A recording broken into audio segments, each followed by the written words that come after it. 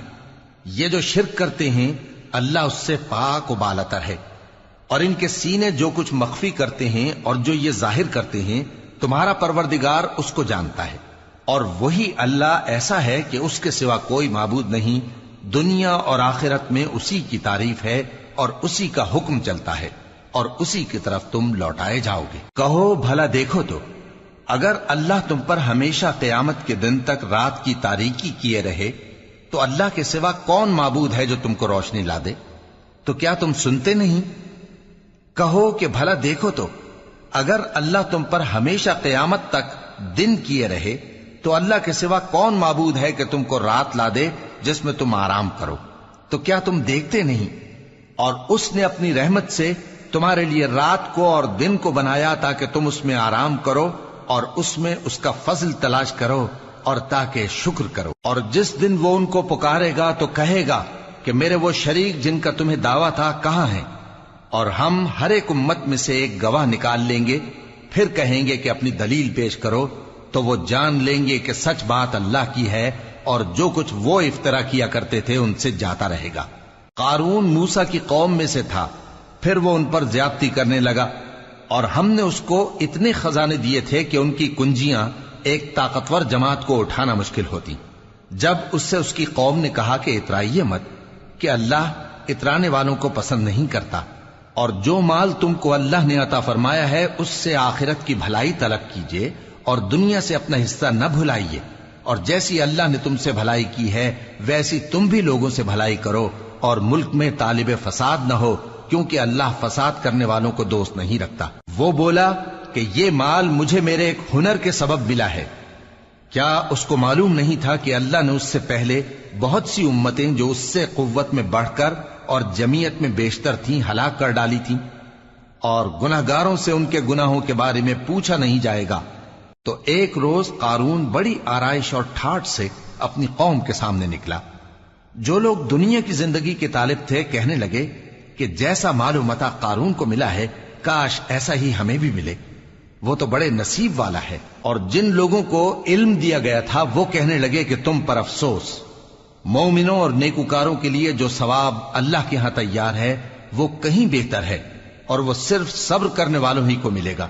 پس ہم نے قارون کو اور اس کی حویلی کو زمین میں دھسا دیا، تو اللہ کے سوا کوئی جماعت اس کی مددگار نہ ہو سکی اور نہ وہ بدلہ لے سکا۔ اور وہ لوگ جو کل اس کے رتبے کی تمنا کرتے تھے صبح کو کہنے لگے ہائے شامت، اللہ ہی تو اپنے بندوں میں سے جس کے لیے چاہتا ہے رزق فراخ کر دیتا ہے اور جس کے لیے چاہتا ہے تنگ کر دیتا ہے۔ اگر اللہ ہم پر احسان نہ کرتا تو ہمیں بھی دھسا دیتا۔ ہائے خرابی، کافر کامیاب نہیں ہوتے۔ وہ جو آخرت کا گھر ہے ہم نے اسے ان لوگوں کے لیے تیار کر رکھا ہے جو ملک میں ظلم اور فساد کا ارادہ نہیں رکھتے، اور انجام نیک تو پرہیزگاروں ہی کا ہے۔ جو شخص نیکی لے کر آئے گا اس کے لیے اس سے بہتر صلہ ہوگا، اور جو برائی لائے گا تو جن لوگوں نے برے کام کیے ان کو بدلہ بھی اسی طرح کا ملے گا جس طرح کے وہ کام کرتے تھے۔ اے پیغمبر، جس اللہ نے تم پر قرآن کے احکام کو فرض کیا ہے وہ تمہیں پہلی جگہ لوٹا دے گا۔ کہہ دو کہ میرا پروردگار اس شخص کو بھی خوب جانتا ہے جو ہدایت لے کر آیا اور اس کو بھی جو کھلی گمراہی میں ہے۔ اور اے نبی، تمہیں امید نہ تھی کہ تم پر یہ کتاب نازل کی جائے گی مگر تمہارے پروردگار کی مہربانی سے نازل ہوئی، سو تم ہرگز کافروں کے مددگار نہ ہونا، اور وہ تمہیں اللہ کی آیتوں کی تبلیغ سے بعد اس کے کہ وہ تم پر نازل ہو چکی ہیں روک نہ دیں، اور اپنے پروردگار کو پکارتے رہو اور مشرکوں میں سے ہرگز نہ ہو جانا، اور اللہ کے ساتھ کسی اور کو معبود سمجھ کر نہ پکارنا، اس کے سوا کوئی معبود نہیں، اس کی ذات پاک کے سوا ہر چیز فنا ہونے والی ہے، اسی کا حکم چلتا ہے اور اسی کی طرف تم لوٹ کر جاؤ گے۔